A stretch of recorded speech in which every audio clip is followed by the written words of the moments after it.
is now at the Metropolitan Detention Center in Brooklyn, a place that's been described as hell on earth. As he allegedly tried to escape the country. Within hours, he was transferred to MDC Brooklyn, a detention center previously condemned by a federal judge as unsafe, brutal, and unfit for pretrial confinement. Now, 15 months later, leaked footage has emerged, offering a chilling look at his life behind bars, and the reality is far more severe than anyone anticipated.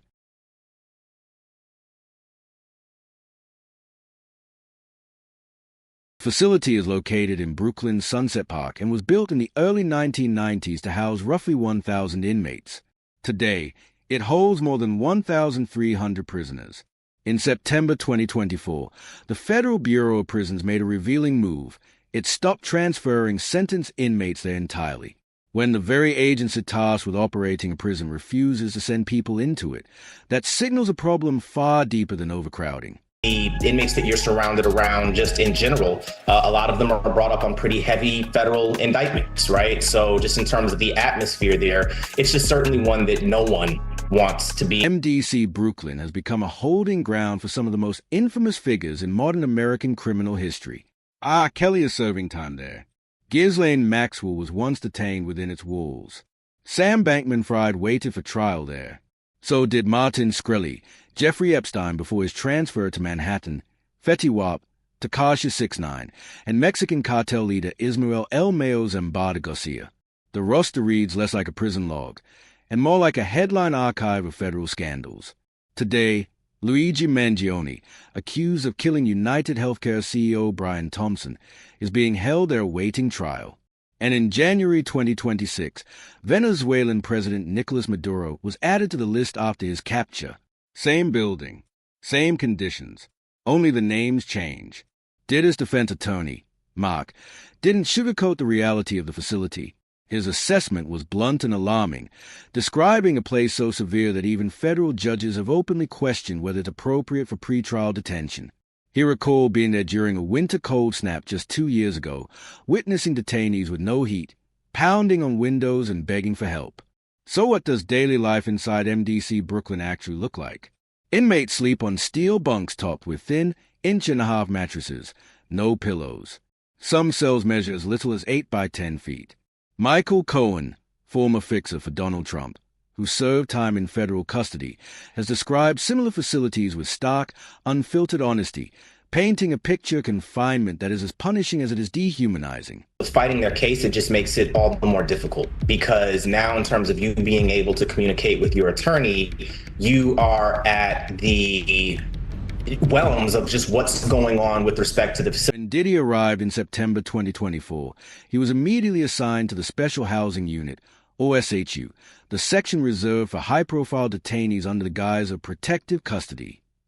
But that protection comes at a severe cost.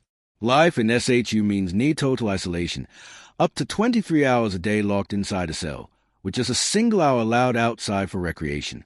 No breaks, no relief, just repetition. It's lawless, and it's unacceptable. Representative Dan Goldman not holding back as he stands in front of the Metro. Anytime Diddy has moved beyond his cell, strict escort procedures are enforced. He's surrounded by guards, restrained with handcuffs and leg irons, with maximum security precautions at every step. Even basic privileges, like legal phone calls, are tightly controlled, making contact with his defense team deliberately difficult. Then came January 2019, a breaking point that captured national attention. A massive power failure shut the facility down for an entire week, leaving inmates without heat or light as a polar vortex slammed New York, driving temperatures down to just 2 degrees Fahrenheit. Inside MDC Brooklyn, prisoners beat on the windows, openly begging for help. The footage stunned the country. Former warden who worked at the facility says Combs's life could still be in danger there. And that former warden is Cameron Lindsay, and she joins me. I can only imagine how unbearable the cold must have been in those cells, with no power at all. The fallout was historic. A $10 million settlement followed a class-action lawsuit filed on behalf of roughly 1,600 detainees, forcing the Bureau of Prisons to compensate inmates for what courts described as cruel and inhumane conditions. The details laid out in the case were disturbing. Prisoners locked inside their cells for days, toilets that didn't work, no access to sunlight, no fresh air, conditions that cross a line from punishment into human rights violations.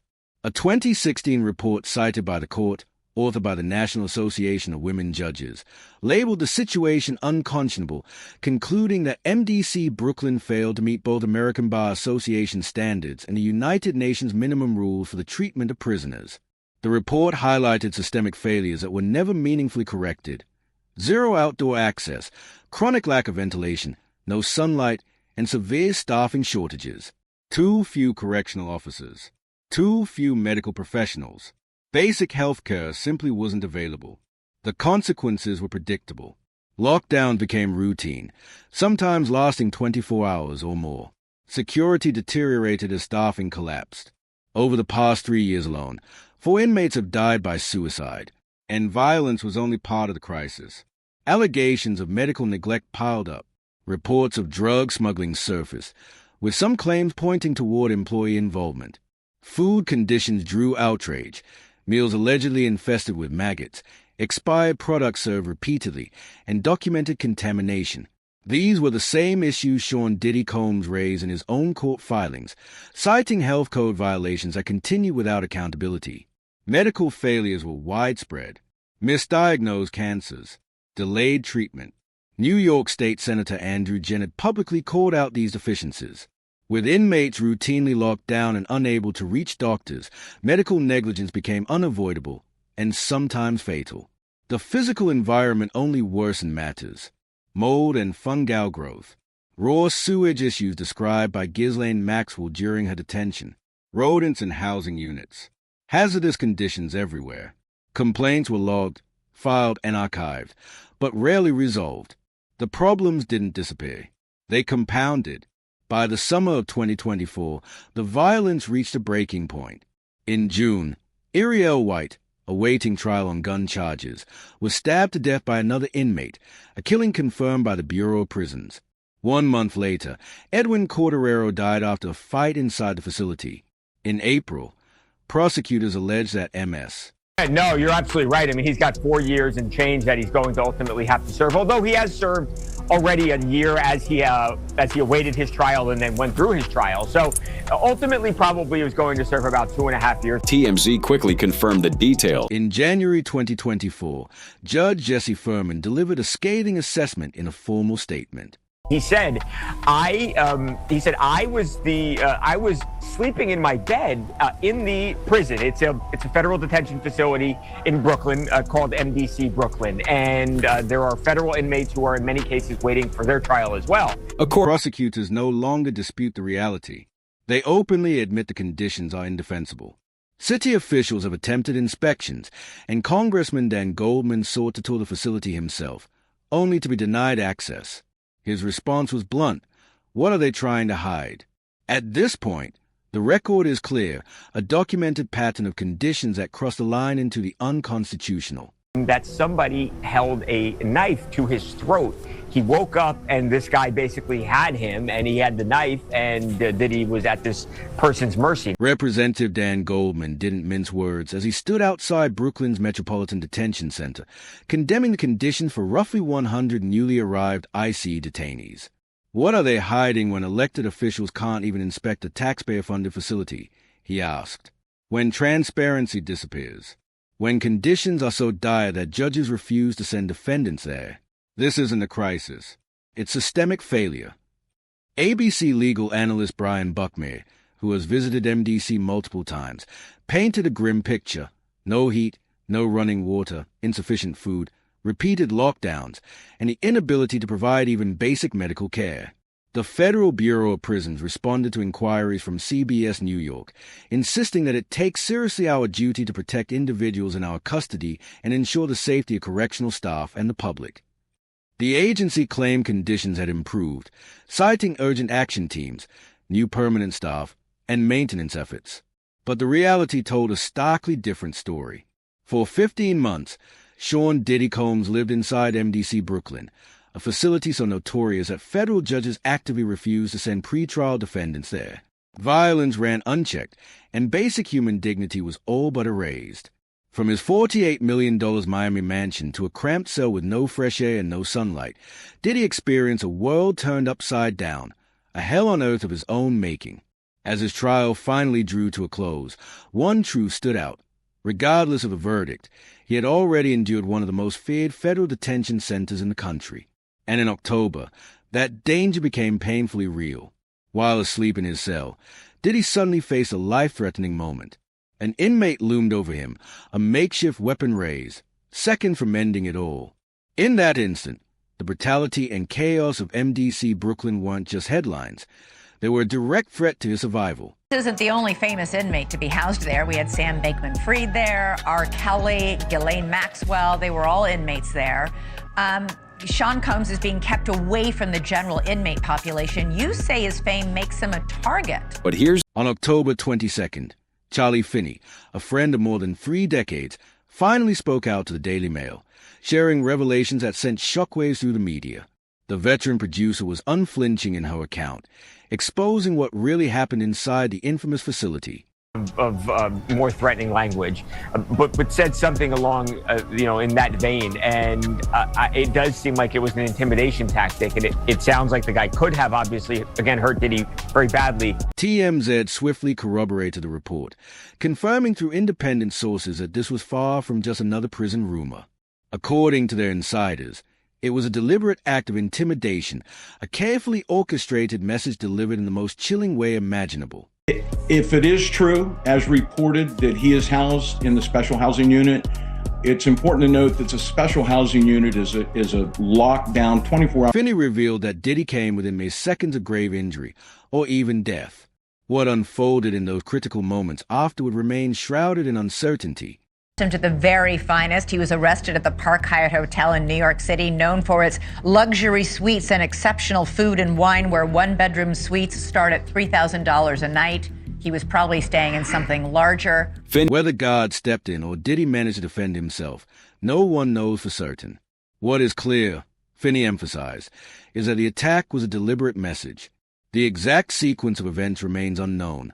Only that it happened, and the outcome is still wrapped in uncertainty. It is. It's austere, it's strict, it's impersonal, it's cold, and it is a very tough place to be detained. But Finney made one point crystal clear. If that inmate had truly intended to kill Diddy, it could have happened in an instant.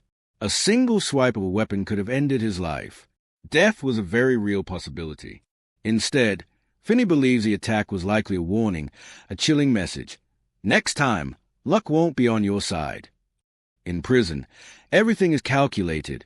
Intimidation, psychological warfare, a relentless effort to break a person down. I had clients describe MDC as hell, as the worst conditions they've been in. Still, Finney expressed no doubt that Diddy wouldn't be broken.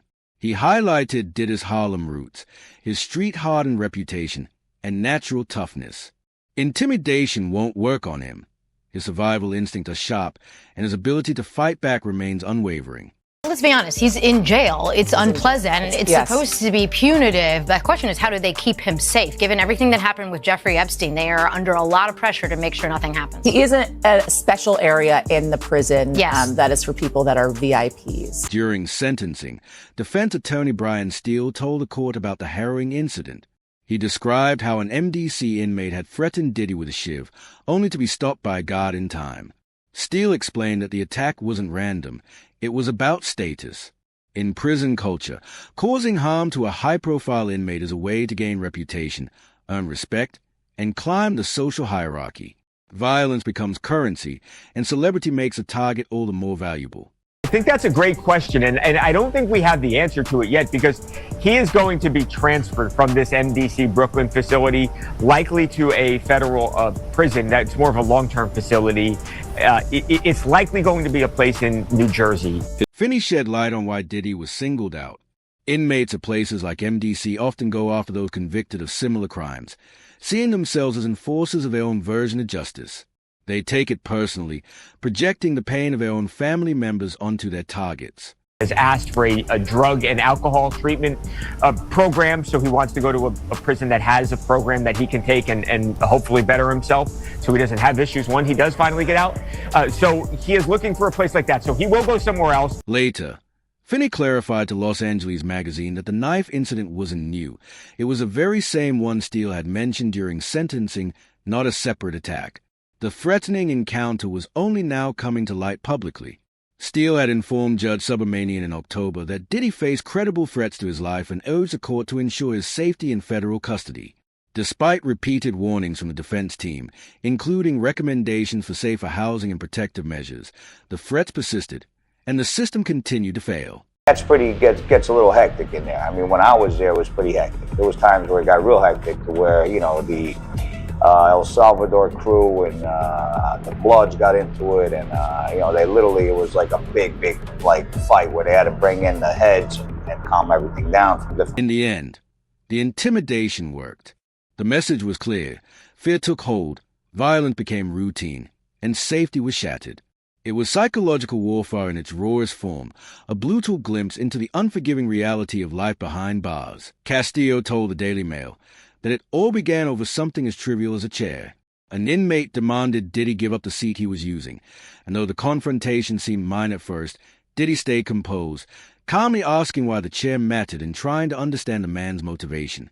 The situation appeared to settle until the inmate returned, this time wielding a makeshift shiv. Castillo instinctively intervened, grabbing the attacker's hand before the weapon could be used. What struck him most, however, was Diddy's response. Even with his life on the line, the music mogul offered understanding instead of anger, telling the man to pray about whatever he was struggling with. In a place where violence often rules, it was a rare moment of humanity. Prison cameras captured the incident, and authorities eventually transferred the would-be attacker to another unit. The immediate danger passed, but the warning had been delivered. For Diddy, life behind bars at MDC Brooklyn was finally over, though the memory of cold steel pressed against his throat would linger. On October 30th, 2025, after 15 months at MDC, Diddy was transferred to Fort Dix in New Jersey, a low-security federal prison about 50 miles northeast of Philadelphia. His lawyers hoped the move would bring relief. They couldn't have been more wrong. Attorney Tenny Giragos had written to Judge Subramanian urging that Diddy's new placement address drug abuse issues, maximize family visitation, and focus on rehabilitation. The judge recommended he remain close to New York and be considered for the Bureau of Prisons RDAP program, a residential drug abuse program offering special treatment and potential to reduce his sentence by up to a year. Diddy was not placed in the general population, but instead in the specialized drug program unit, still under heavy security and restrictions. Former Fort Dix inmate Joe Giudice, star of Real Housewives of New Jersey, who served 41 months on federal fraud charges, offered some candid advice to the mogul. Keep a low profile. Don't act like a big shot, Giudice said. Humility required. Check your ego at the door. He added a chilling warning. I've seen people get stabbed over an onion. Violence, he explained, could erupt over the smallest disputes. Fort Dix was home to dangerous inmates everywhere, and Diddy would have to navigate it carefully. Fort Dix wasn't the sanctuary Diddy's lawyers had hoped for, just different walls, the same dangers, the same harsh reality. Attorney Mark Giragos warned on his podcast with Harvey Levin that Diddy would carry a target on his back no matter where he went. Fame in prison is a curse. The warnings were real. In November 2025, TMZ released the first footage of Diddy at Fort Dix, showing him working in the prison media library. His job was mundane but necessary, distributing movies and religious materials, organizing inventory, far removed from the luxury of his previous life. He also performed laundry duty, scrubbing clothes and cleaning the facility, a complete fall from mogul to labour. Living in the drug treatment unit meant strict structure, counseling sessions, group therapy, and recovery programs, all monitored closely. According to his publicist, Judah Engelmeyer, Diddy was committed to self-improvement. But trouble quickly surfaced. Within his first weeks, officials caught him drinking a homemade Pruno, a fermented concoction of Fanta, sugar, and apples. TMZ reported the incident, though Engelmeyer dismissed it as gossip, insisting Diddy's focus was on becoming his best self. Days later, he allegedly violated another rule by making a three-way phone call, claiming it was to coordinate with his legal team.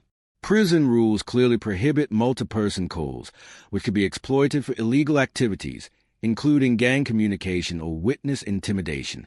Diddy claimed ignorance, stating he hadn't received the standard prison handbook. Nevertheless, He lost 90 days of phone and commissary privileges, a consequence filed on November 4th, his 56th birthday. These minor incidents also affected his release date.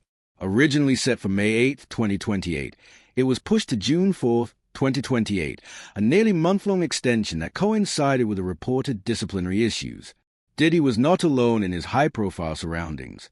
Former NBA player Sebastian Telfair, farmer bro Martin Shkreli, and reputed mafia boss Joseph Big Joey Messina all served or had served time at Fort Dix. Meanwhile, his legal team pushed forward, filing an expedited appeal. On December 23, 2025, they submitted the opening brief, with a government response due February 20, 2026, and arguments potentially scheduled for April. In July, Diddy, legally Sean Combs, was found guilty of transporting individuals in connection with the so-called freak-off parties. Attorney Alexander Shapiro filed an 84-page appeal, arguing coercion, exploitation of girlfriends, and unconstitutional reliance on acquitted conduct. A First Amendment defense was also raised, claiming he was a protected observer rather than a participant in illegal acts.